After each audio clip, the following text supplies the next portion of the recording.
현금 증여 계획하고 계신가요? 계획하지 않으면 상속세, 증여세 폭탄입니다. 안녕하세요. 컨설팅 전문 세무사 박정현입니다. 상속세, 증여세 부자들만 내는 세금이라고 생각하고 계신가요? 그 생각은 바꾸셔야 되겠어요. 집 한 채만 가지고 있더라도 상속세 몇 억씩 내는 게 지금 현실인데 미리 준비를 하시고 대비를 하신다면 세금을 많이 줄일 수 있겠죠. 특히 미리 계획할 수 있는 부분이 현금 증여인데요. 내가 땀 흘려 열심히 벌어서 소득세까지 떼고 나서 증여세까지 또 떼려니 눈물 나시나요? 그래도 미리미리 증여하셔야 나중에 세금 많이 안 낼 수 있으니까 꼭 보고 가셔야 합니다. 증여세에서 가장 중요한 부분인 증여재산 공제 금액은 다들 알고 계신가요? 모르신다면 외워두셔야 합니다. 많이들 알고 계실 텐데 직계 비속액의 5천만 원까지는 증여하더라도 증여세가 없죠. 다만 미성년자인 경우에는 2천만 원이라는 작은 금액만 증여재산 공제를 규정하고 있습니다. 평생 동안 이 증여재산 공제가 한 번만 적용된다면 너무 억울합니다. 그래서 10년의 유효기간을 두고 있고요. 증여한 지 10년이 지나면 증여재산 공제를 다시 또 적용할 수 있어요. 즉 매 10년이 지날 때마다 5천만 원씩 세금 한 푼 없이 계속해서 증여할 수 있는 거예요. 10년이라는 기간을 영리하게 한번 활용해 보면 자녀가 태어났을 때 바로 계좌를 개설하셔야 합니다. 계좌를 개설하셨다면 바로 2천만 원을 증여하는 거죠. 그리고 10살이 되었을 때 또 2천만 원을 증여해요. 이 20살이 되면 성인이 되어서 5천만 원을 증여할 수 있으니까 5천만 원으로 올려서 증여를 하고요. 30살에도 5천만 원을 또 증여합니다. 이렇게 되면 벌써 1억 4천만 원을 증여한 셈이죠. 단순히 증여했다고 큰 금액을 자녀 계좌에 그대로 두실 거는 아닐 거고요. 자녀가 어린 나이이니 부모가 대신해서 주식 등을 활용해 시드머니의 몸집을 불리면 나중에 자녀가 보유한 자금은 꽤나 큰 금액이 되어 있을 겁니다.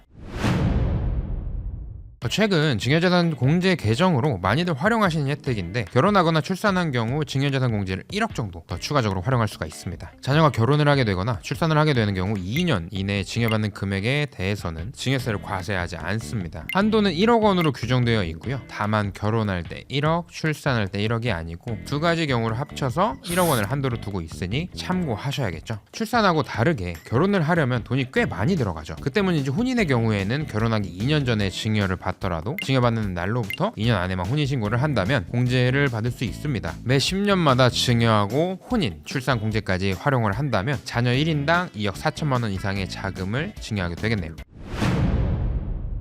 증여재산 공제를 활용하라고 해서 단순히 팁이라고 할 수는 없겠죠. 증여세 과세 표준 1억 원까지는 현재 10%의 세율을 적용하고 있습니다. 단순히 증여재산 공제 금액만큼만 증여하지 마시고 1억 원을 추가로 증여를 한다면 효과는 더 극대화됩니다. 1억까지는 10% 세율 구간이니 성인의 경우에는 1억 5천만 원을 증여받으면 1천만 원이 안 되는 세금을 내고요. 미성년자 역시 1억 2천만 원까지 1천만 원이 안 되는 세금을 냅니다. 물론 10%에 대한 1천만 원 정도의 세금은 매번 납부를 해야 되겠지만 장기적으로 봤을 때는 큰 금액이 아닐 수도 있습니다. 그리고 또 사회 통념상 반감을 살 수 있는 부분인데 사위나 며느리를 활용할 수도 있습니다. 자녀가 결혼한 지 어느 정도 기간이 지난 후에는 며느리나 사위와 유대관계가 형성되기 마련이죠. 결국 며느리, 사위에게 가는 돈은 자녀에게 가는 돈이라고 생각하시는 분들이 계시고요. 일부러 며느리와 사위를 활용하는 경우도 있습니다. 왜 그럴까요? 직계 비속의 범위에는 며느리, 사위는 포함되지는 않거든요. 며느리나 사위는 기타 친족에 해당하기 때문에 증여재산 공제를 1천만 원 정도 적용 가능하고요. 자녀와 별도로 세율 계산도 하게 되니까 사위나 며느리도 1억 1천만 원까지는 충분히 활용 가능성이 있죠.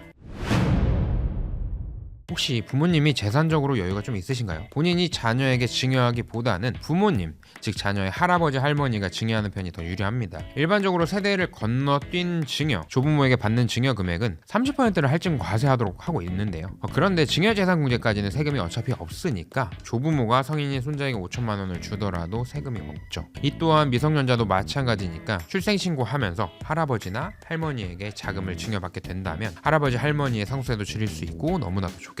다만 잊지 말아야 하는 부분이 하나 있는데요.